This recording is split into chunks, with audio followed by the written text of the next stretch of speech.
बघितलं. आजपासून 9 दिवस म्हणजे 30 तारखेपर्यंत रोज 7 वाजता आपण इथे महाभारत ऐकण्याकरता येणार आहोत. ते महाभारत गेली 50-60 वर्ष तरी महाभारत सांगतोय. कधी आदी पर्व, कधी उद्योग पर्व, असे अनेक वेळेला अनेक पर्व सांगण्यात आली. तर यावेळेला एका विशिष्ट पर्वावरती लक्ष न के संपूर्ण महाभारतावरती लक्ष केंद्रित करतो.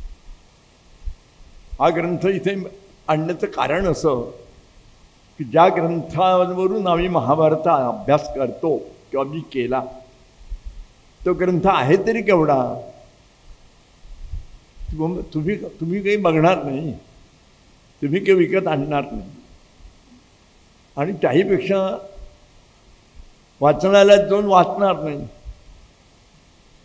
आता माझी जबाबदारी अशी आहे की तुम्ही कोणी जरी कुठे गेला नाही तरी मला तुम्हाला हे दाखवणं शक्य आहे. हा एक ग्रंथ आहे, असे एकूण 6 ग्रंथ आहेत. हा एकट्याला मला उचलत नाही, म्हणजे याचं वजन किती कल्पना करा. आणि असे 6 आहेत. हे 6 मिळून याच्यामध्ये एकूण 6 याच्यामध्ये 93,000 श्लोक आहेत. साधारणपणे 1,00,000 श्लोकांची एकूण रचना आहे. ही गोरखपूर प्रेसची प्रत आहे, कुंभकोणमची प्रत आहे, चित्रशाळेची प्रत आहे, आणि सगळ्यात महत्त्वाचं म्हणजे भांडारकर संशोधन संस्थेची प्रत आहे. तर प्रत्येकामध्ये श्लोकसंख्या कमी जास्ती आहे. कुठे अध्याय कमी आहेत, कुठे अध्याय जास्ती आहेत, कुठे कथानकात फरक नाही. तेव्हा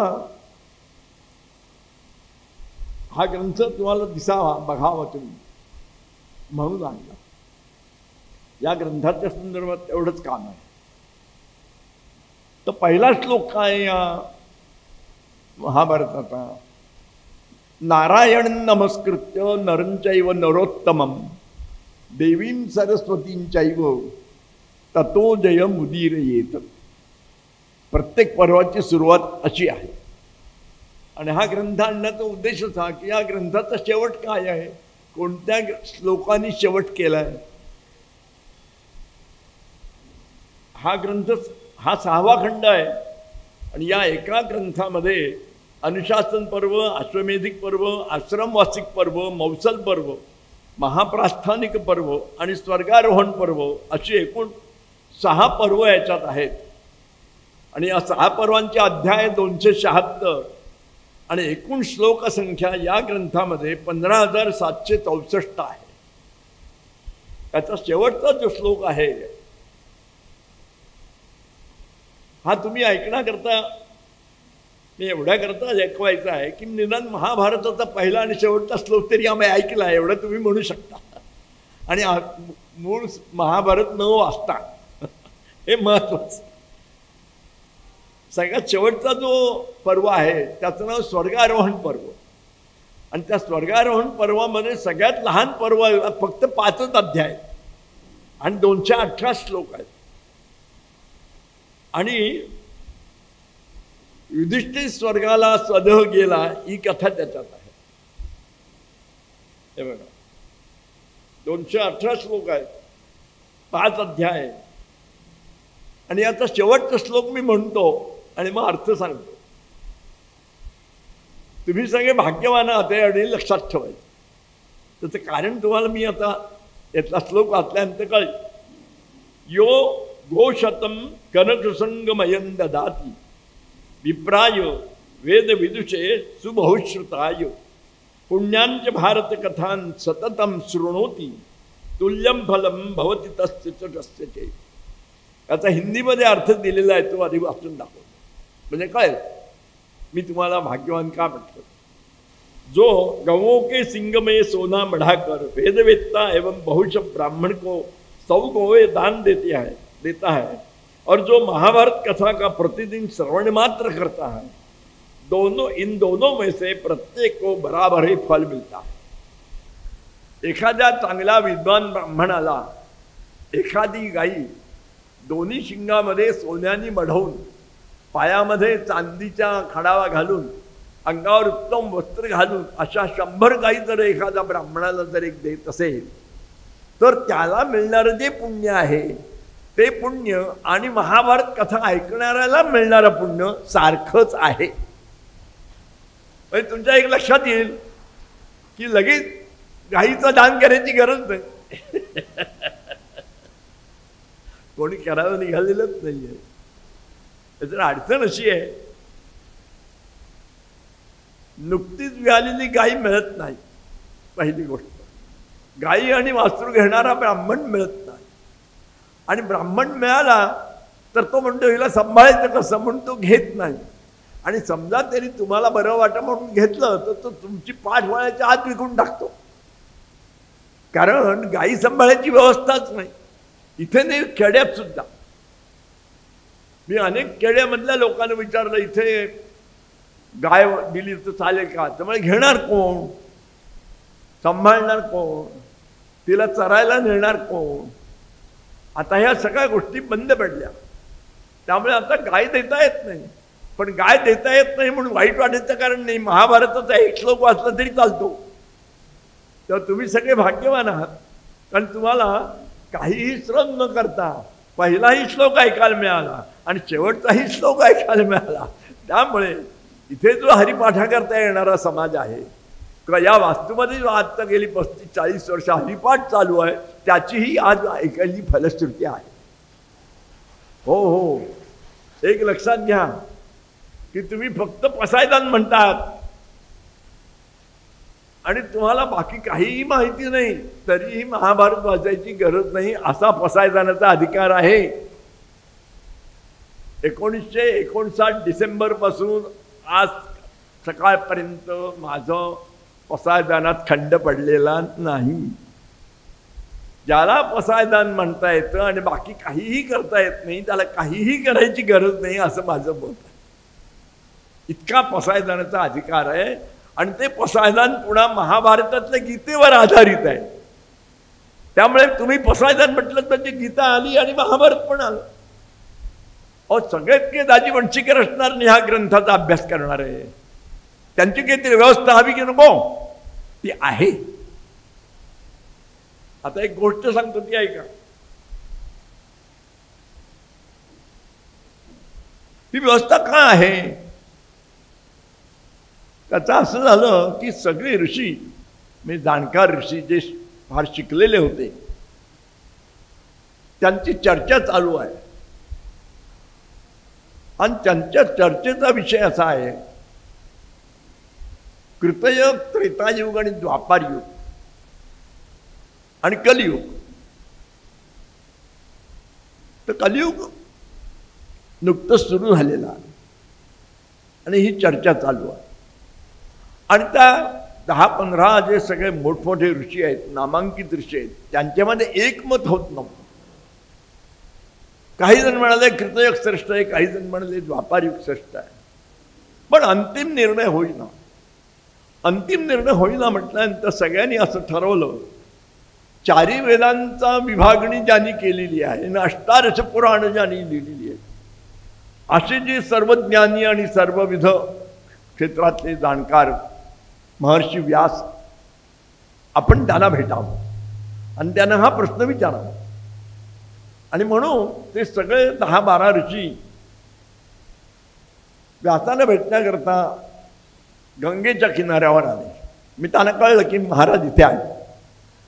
त्यावेळेला व्यास गंगा मध्ये स्नान करत होते आणि हे किनाऱ्यावर येऊन थांबले. व्यासाने बघितल्याबरोबर व्यासाने गंगेत बुडी मारली आणि वरती येऊन त्या सगळ्या ऋषींना संबोधून म्हणाले कलियुग. त्यांना आश्चर्य वाटलं, आमच्या मनातला प्रश्न आहे ना कसा काय म्हणेपर्यंत त्यांनी दुसरी बुडी मारली. दुसरी बुडी मारल्यानंतर सुद्धा म्हणाले कलियुग. परत तिसरी बुडी मारली, बाहेर आल्यावर म्हणाले कलियुग. आणि उभे राहून पाण्यातूनच उभे राहून विचारलं, तुम्हाला मला काही विचारायचं आहे का? त्यात सगळे ऋषी म्हणाले, आमच्या मनात आहे तर तुम्ही आधीच उत्तर दिलेलं आहे, तर तुम्ही अंग पुसून बाहेर या, मग आम्ही काय ते विचारतो. पण त्यांनी पंचाला अंगून पुसलं, दुसरं वस्त्र नेसलं, बाहेर किनाऱ्यावर आले आणि त्या सगळ्या ऋषीने विचारलं, तुम्हाला मला काय विचारायचं आहे? तर ऋषी म्हणाले, तुम्ही कलियुग कलियुग असं म्हटलं, पण आमची तर चर्चा अशी चालली आहे की मुळातच क्रमांक 4 कलियुगाला आहे. पहिली 3 युग जी आहेत ती त्याच्यापेक्षा श्रेष्ठ आहेत. तर आमच्यात ते एकमत होत नव्हतं, पण आम्ही कलियुगाला काही श्रेष्ठत्व दिलं नाही आणि तुम्ही फक्त 3 वेळा कलियुगच कलियुगच म्हटलं, हे कसं काय? तेव्हा ते म्हणाले, तुम्ही शांतपणे बसा, मी काय सांगतो ते ऐका. कृतयुगामध्ये ज्ञानाच्या अभ्यासाकरता परिश्रम करावे लागायचे आणि ते सुद्धा सहजासहजी कोणाला व्हायचं नाही. अवघा जन्म गेला तरी ज्ञानाचा पत्ता लागत नव्हता. आणि त्यामुळे पहिल्या कृतयुगामध्ये ज्ञानासाठी सगळ्यांचं आयुष्य संपलं. झालं तर एखाद्याला ज्ञान व्हायचं, इतकं ते कठीण होतं. त्रेतायुगामध्ये सत्याचा शोध सुरू झाला. जो तो सत्याच्या मागे लागला आणि असं लक्षात झालं की अस्सल सत्य जे आहे, खरं सत्य जे आहे, त्याचा शोध लागतच नाही. असत्याच्या आश्रयाशिवाय सत्याच्या जवळ जाताच येत नाही असं लक्षात आलं. अगदी निखळ सत्याच्या जवळ एखादा गेला तर गेला, इतकं ते कठीण आहे.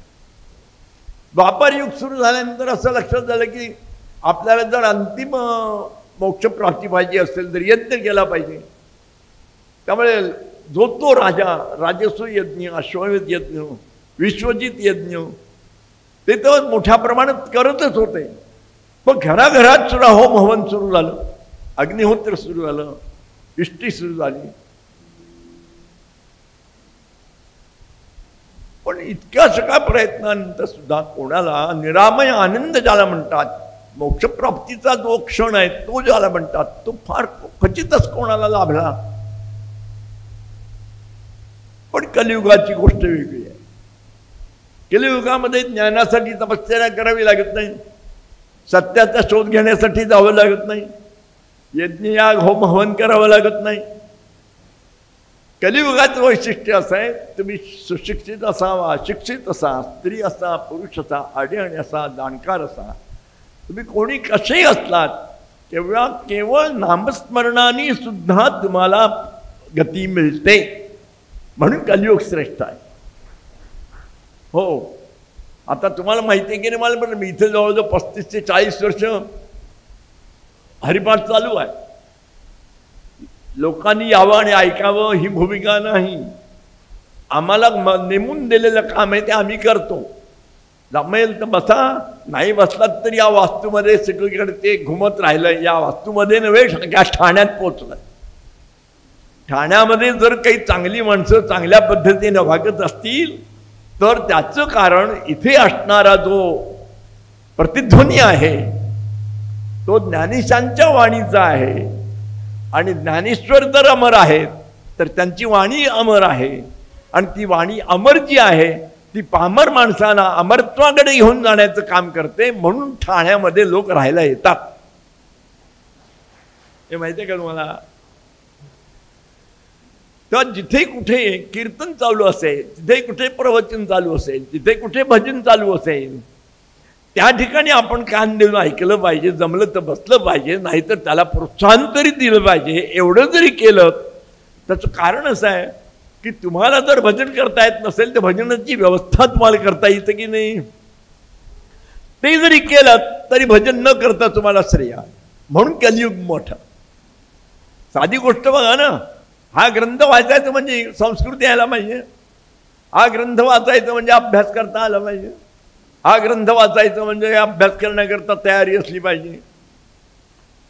मी चुकून लग्न केलं असं आमच्या कुटुंबातले लोक म्हणतात. हा अभ्यास करायचा म्हणजे सगळं सोडायलाच पाहिजे. नोकरी सोडली, सगळं सोडलं तेव्हा याचा अभ्यास करता. हे प्रत्येकाला शक्य आहे का? नाही ना, पण मला तुम्हाला सांगणं शक्य आहे की नाही? हो, मी आता गेली 50-60 वर्ष महाभारत सांगतो.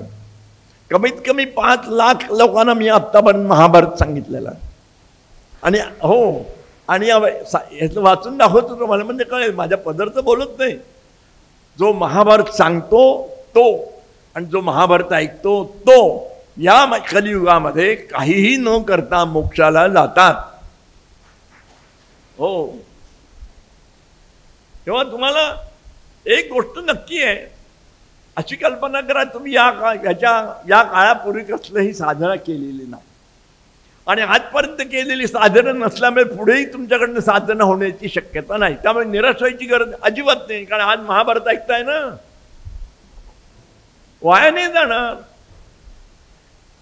हे महाभारत सांगून झालं. हे जन्मेजयाला ऐकवलंय बरं का. आधी वैशंपायनीने ऐकवलं आणि वैशंपायनीने ऐकल्यानंतर मग सवतीनं सांगितलं.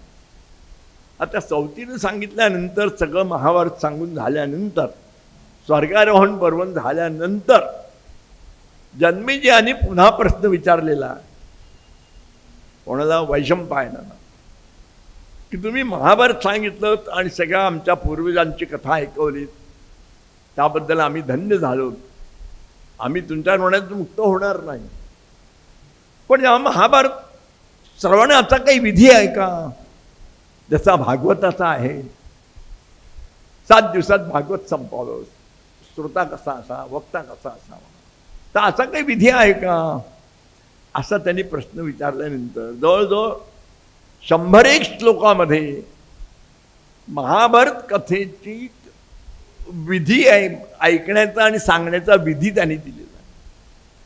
त्या विधीमध्ये त्यांनी काय सांगितलंय? पहिली गोष्ट की जो वक्ता असेल तो शुचिर्भूत असला पाहिजे. वक्ता निरभिलाष असला पाहिजे. त्याला कसल्या अपेक्षा असता कामा नये. ही पहिली गोष्ट. त्याचं या सगळ्या महाभारत कथेवरती प्रचंड श्रद्धा असली पाहिजे. आणि मग श्रोत्यांच्या बाबतीत श्रोते शुचिर्भूतच असले पाहिजेत. श्रोते जिज्ञासू असले पाहिजेत. श्रोते समजून घेण्याकरता येणारे असले पाहिजेत. हे झालं पूर्वांग उत्तरांग झालं. मग श्रोत्यांची जबाबदारी काय आहे? तर श्रोत्यांची जबाबदारी अशी आहे, 1 दिवस आहे का, 1 वर्ष आहे का, 10 वर्ष आहे का, तुम्ही ऐकलं की तुमचा उद्धार आहे. पण कोणामुळे ऐकलं? त्याला वाचक असं म्हटलं. जो वक्ता आहे त्याला याच्यात वाचक असं म्हटलं. मी वाचणार आणि तुम्ही ऐकणार आहे. तर ज्याच्यामुळे तुम्हाला ऐकायला मिळालं त्याचा तुम्ही सन्मान केला पाहिजे. मग त्याचा सन्मान करण्याची त्यांनी यादी दिलेली आहे. त्या यादीमध्ये पहिलं तिने असं म्हटलंय, जो वाचक असेल त्याला सोनं द्यावं. आली का पंचायत? उद्यापासून तुम्ही येणं बंद कराल, कारण दाजीनं आता सोनं द्यायला पाहिजे. सोन्यासारखा विषय आहे आणि सोन्यासारखे श्रोते आहेत. मग हेच सोनं नाही का? आणखीन सोन्याची गरज नाही. पण सोन्याने सुरुवात केली. सोन्यानंतर त्यांनी गायीचा उल्लेख केला. गायी द्यावी, शक्य झालं तर जमीन द्यावी, शक्य झालं तर घर द्यावं, शक्य झालं तर धान्य द्यावं. बघा, हे सगळं देऊन शेवटी तो म्हणतो यातलं तुम्हाला काहीच शक्य नसेल तर द्रव्य रूपाने दक्षिणा द्यावी. कारण ती सोपी असते. जमीन द्यायची म्हणजे जमिनीचा व्यवहार करणं आलं, ते सह्या करणं आलं, जमायचं नाही. सोनं म्हणजे ते आता तर भयंकर महाग झालं, म्हणजे ते कठीणच झालं. चांदी सोनं हा विषयच संपला. मग हे सगळं एवढं उच्चापत्य करण्यापेक्षा दक्षिणा देणं सोपं. हा सगळा विषय महाभारत काळामध्ये 5000 वर्षापूर्वी यांनी सांगून ठेवलेला आहे. आणि आजही जिथे भागवत सप्ताह असतो त्या समाप्तीला ऐकणारे 7 दिवसाचे जे श्रोते असतात त्याचा सन्मान करतात की नाही? पारायण असलं की पारायणाच्या शेवटच्या दिवशी सन्मान करतात की नाही? तो सांगतो का करा म्हणून? तो तेवढ्याकरता बसलेला असतो का? नाही. पण 7 दिवस त्यांनी खर्च केलेले आहेत, त्याचा प्रपंच कसा चालायचा ती जबाबदारी समाजाचीच आहे. मग जी जबाबदारी समाजाचीच आहे ती सांगायला काय लागतं? कारण माणसं विसरभोळी असतात म्हणून. माझा अनुभव असा आहे, एकदा चंद्रपूरला माझी व्याख्यानं होती आणि त्या व्याख्यानेत म्हणजे झाला तर 82-81 मधली गोष्ट आहे. तर 6 दिवस व्याख्यानं होती तर मी त्याला असं म्हणलं, ही जी काय व्याख्यानाची याच्यातून जे काही उत्पन्न मिळेल ते बाबा त्यांच्या आनंदवनाला देतं, कारण तिथून जवळच होतं. तो लोक म्हणाले इथं तिकीट लावलं तर लोक येणार नाहीत, मग काय करावं, तर पेटी ठेवायची ठरवली. मी म्हटलं लोक फार चालू असतात, आपण समजतो तसे ते प्रामाणिक नसतात. मी जर 6 दिवस बोलणार असो तर 6 दिवसाप्रमाणे त्यांनी मला त्या पेटीत पैसे टाकायला पाहिजे असं तुम्हाला वाटतं, पण लोक टाकणार नाही.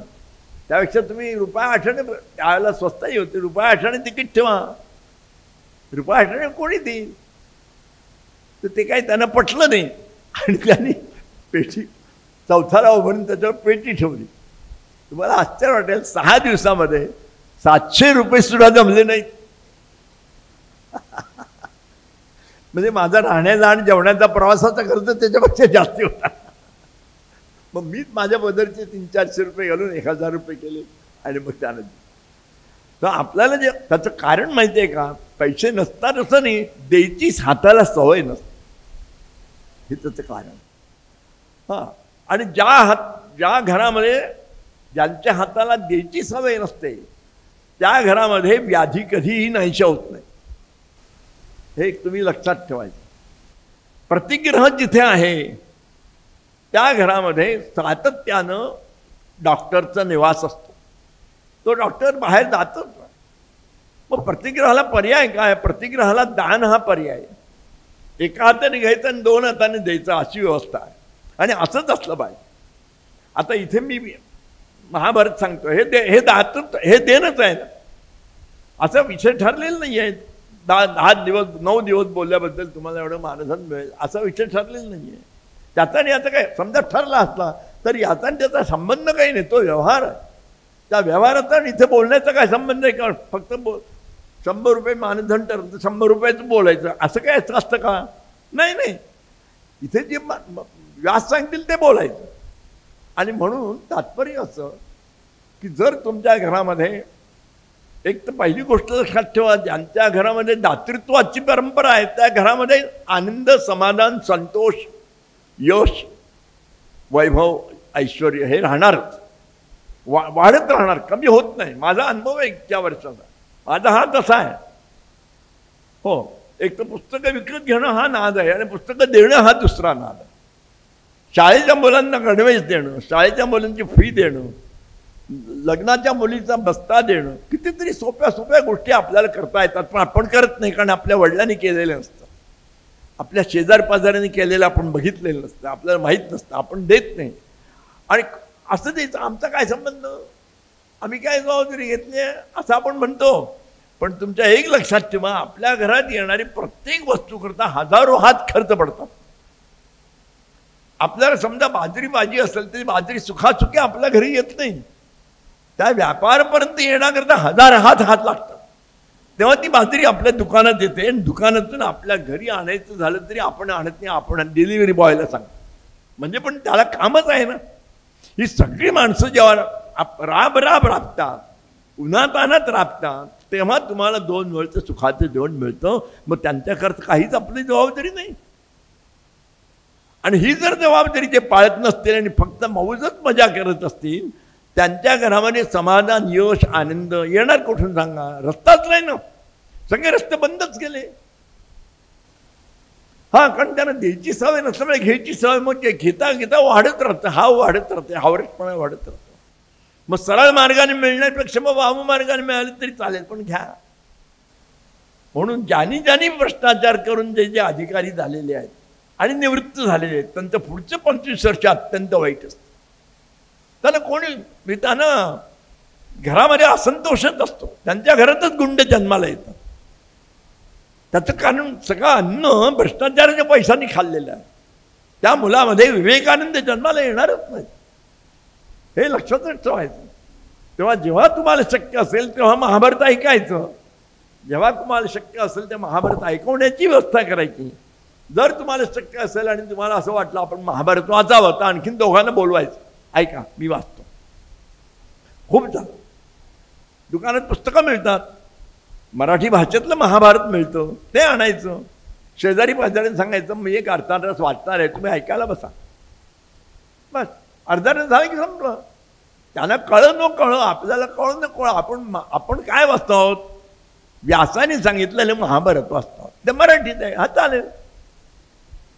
पण रहस्य कथा नव्हे ना, कथा कादंबरी नव्हे ना. व्यासांची संबंध प्रत्यक्ष तुमचा येतो, तेव्हा व्यासांची काहीतरी जबाबदारी असेल की नाही तुमच्या उद्धाराची. पण व्यासांच्यावर जबाबदारी टाकली तर ते पार पडणार, नाही ते कसं टाकतील? आता यांनी जेव्हा माझा कार्यक्रम ठरवला तेव्हा मी त्यांना अट काय घातली होती? वेळेवर कार्यक्रम सुरू व्हायला पाहिजे. किती लोक असोत नसो, तर कारण काय होतं नसो, त्याचं कारण महिनाभरापूर्वी समजा ही आमची तारीख ठरली असेल, तर ही जेव्हा तारीख ठरली त्यावेळेला आधी कोणाला कळलं महाभारत इथे सुरू होणार आहे म्हणून? व्यासानं आधी कळलं. व्यासाने त्याच वेळेला वेळ पण कळली. तुम्ही आम्ही जशी वाट बघत होतो या तारखेची, तशी व्यास वाट बघत होते. व्यास तुमच्या आधी इथे आलेले आहेत, कारण व्यासांचंच पीठ आहे. आणि तुम्ही जेव्हा ती वेळ टळून येता तेव्हा ते निघून गेलेले असतात, पीठ शिल्लक राहतं, कोणासमोर ऐकायचं. म्हणून माझी भावना अशी आहे, आज या तुमच्या श्रोत्यांमध्ये महर्षी व्यास ऐकायला आलेले आहेत, नारद ऐकायला आलेले आहेत, आणि सगळ्यात महत्त्वाची गोष्ट म्हणजे सम्राट युधिष्ठिर पण आज ऐकायला आले. हो, कल्पना कोडी भव्य आहे. आज माझ्या व्याख्यानाला व्यास आलेले आहेत असं मी समजणं हे कमी आहे का जास्ती आहे? आणि तुमच्यामध्ये व्यास आहे तसं म्हटलं म्हणजे तुमची केवढी पात्रता वाढली. हे ज्या प्रवचनकाराला दिसतं आणि सांगता येतं तो लोकांचा उद्धार करतो. हो, माझा स्वतःचा अनुभव आहे. आत्तापर्यंत जे जे माझ्या जवळ आले किंवा माझ्या संपर्कात आले त्या सगळ्या संपर्कात आलेल्या सगळ्यांच्या गतिमानतेकरता मी प्रयत्न केलेला आहे. हां, मग तुमचा व्यवसाय कोणताही असो, साधी गोष्ट आहे. आपल्या घरी रद्दी येते की नाही? वर्तमानपत्र आज वाचलं की उद्या रद्दी होते, वर महिनाभराने एवढी रद्दी जमते. आपण ते विकतो की नाही? त्याचे 100-200 येतात की नाही? इतकी वाईट परिस्थिती आपली आहे का?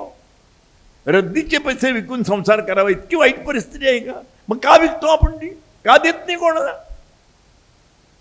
आता सांगायला हरकत नाही, आता पण मी पण विकतच होतो. आत्ता 6 महिन्यापूर्वी माझा मुलगा म्हणाला, बाबा तुम्ही कशाने विकता, देऊन टाका. आता मी लोकांना सांगायला लागलो, पण आधी मी केले नंतर सांगितले. तर तुम्ही पण लक्षात ठेवा, घरामधली रद्दी विकू नका, कोणाला तरी गरीबाला देऊन टाका ना. हे रस्त्यावरती बसणारे जे हे असतात, फेरीवाले असतात, त्यांना पुढ्या करायला काहीतरी कागद लागतात, ते कुठून तरी विकतच घेतात, त्याने देऊन टाका. ते काय करतात त्याची तुम्हाला काय कर्तव्य? तुम्ही ते देऊन टाका. साधी गोष्ट आहे पण आपण करत नाही. सहजगत्या करताय, नैसर्गिक गोष्ट आहे पण आपण करत नाही. आणि म्हणून सामान्य माणसं एका विशिष्ट परिस्थितीमध्ये फार प्रगती करू शकत नाही. त्याचं कारण 2. एक पूर्वजन्मातले संस्कार आड येतात, या जन्मातले संस्कार आड येतात, आणि योग्य पद्धतीनं स्पष्ट बोलणारा मार्गदर्शक त्यांना मिळत नाही, ही त्याची तांत्रिक अडचण. हो, स्पष्ट बोललं पाहिजे ना, तुम्ही मूर्ख आहात असं सांगता आलं पाहिजे. आणि त्याहीपेक्षा या संपूर्ण विश्वब्रह्मांडामध्ये माझा इतका मूर्ख कोणी नाही असं ज्याला मनोमन पटतं तो जगातला सर्वात शहाणा माणूस असतो. हो, कोण कबूल करायला तयार आहे मी मूर्ख आहे म्हणून? हात वर करून शक्य आहे का? जर असं कोणी असेल तर तो सगळ्यात शहाणा माणूस. अहंकार राहतच नाही ना. आपला प्रगती न होण्याचं एकमेव कारण म्हणजे आपला अहंकार आपल्याला त्रास. आपला अहंकार 4 भिंतीपुरताच असतो. कोण ओळखतो आपला? आता मी वक्ता म्हणून इथं बसलो आणि तुम्ही श्रोते म्हणून येतात. मी खाली उतरून बाहेर रिक्षा करता थांबणार आहे, तर रिक्षावाला मला ओळखणार आहे का? आजूबाजूची माणसं मला ओळखणार? आपल्याला कोण ओळखत नाही. आपल्याला कोणीही ओळखत नाही. हे ज्याला ओळखता येतो तो सगळ्यात शहाणा. आता महाभारतकार काय म्हणतात बघा, तुम्ही भाग्यवान आहात असं जे म्हटलं तसं कारण ह्याच्यात दिलेलं आहे. हे बघा, हा 5वा अध्याय आहे. आता श्रवण विधी याच्यात सांगितलंय. भगवन केन विधिना श्रोतव्यम भारतम बुधैः फलंकिं केच देवाश्च पूज्या वै पारणेश्वर देयम समाप्ते भगवन किंच पर्वणि पर्वणि वाचक कीदृशात्र एष्टव्यस्तवदस्वमी।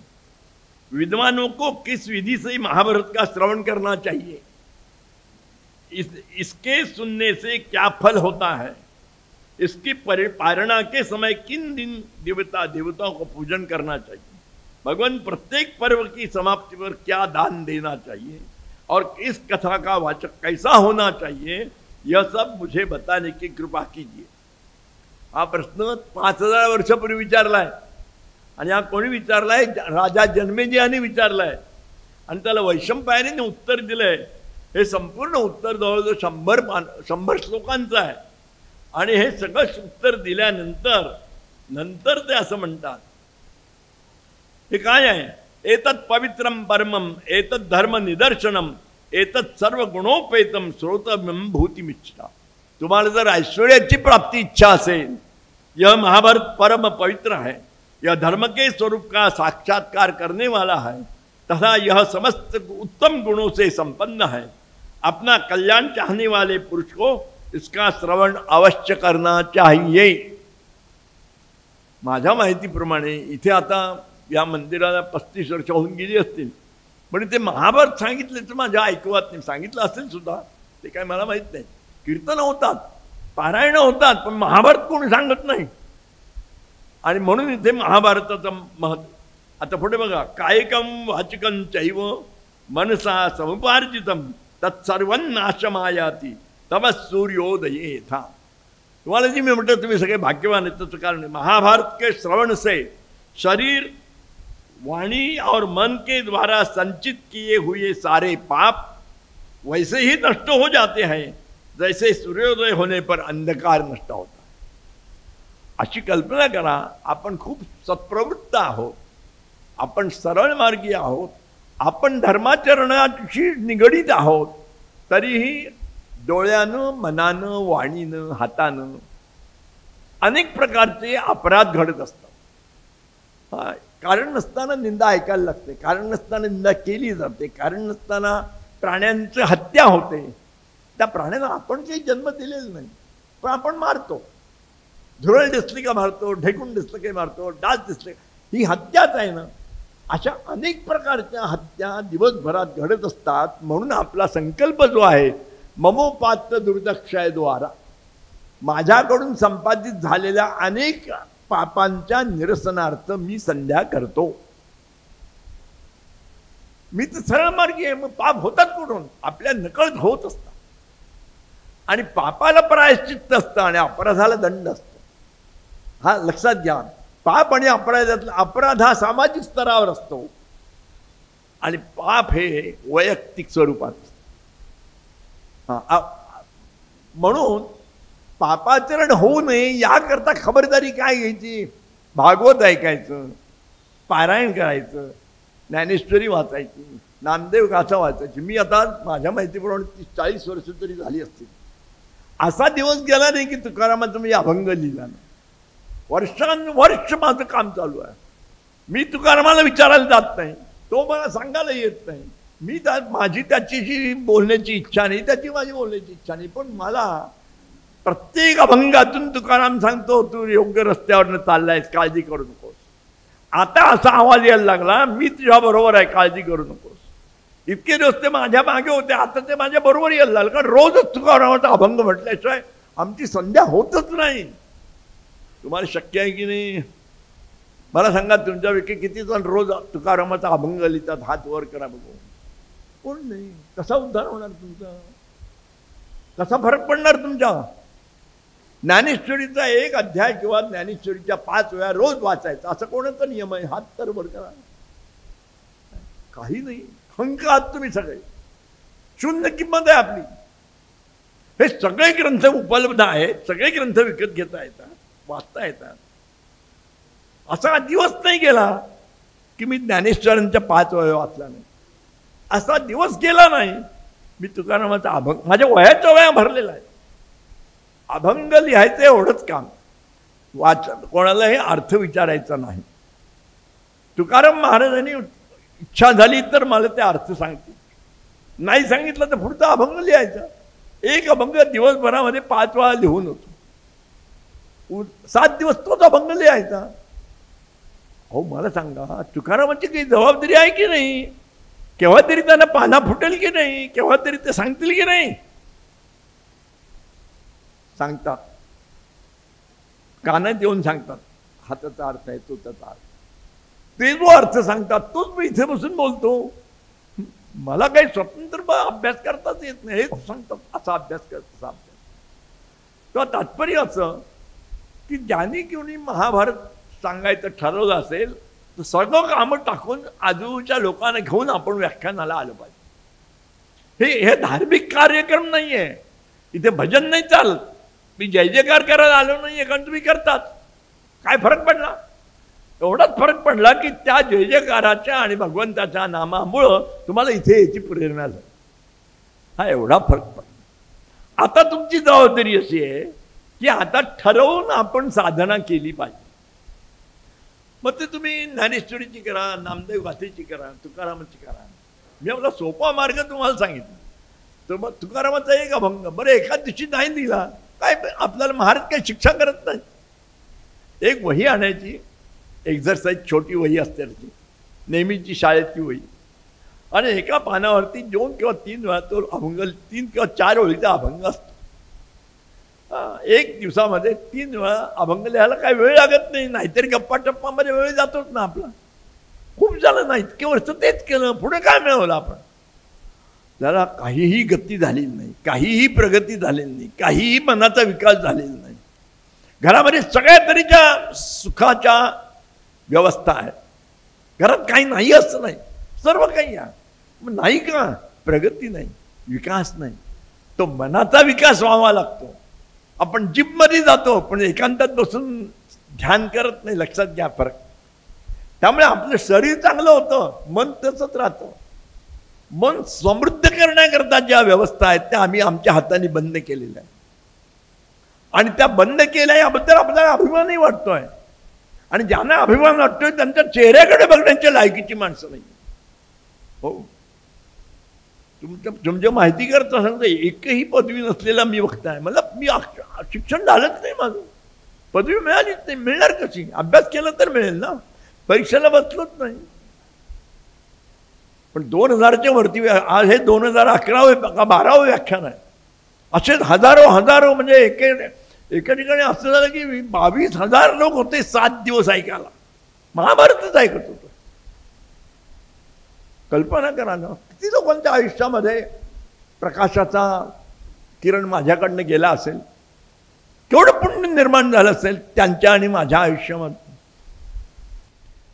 म्हणून महाभारताचा प्रारंभाचा श्लोक ऐकवला आणि समाप्तीचा श्लोक ऐकवला.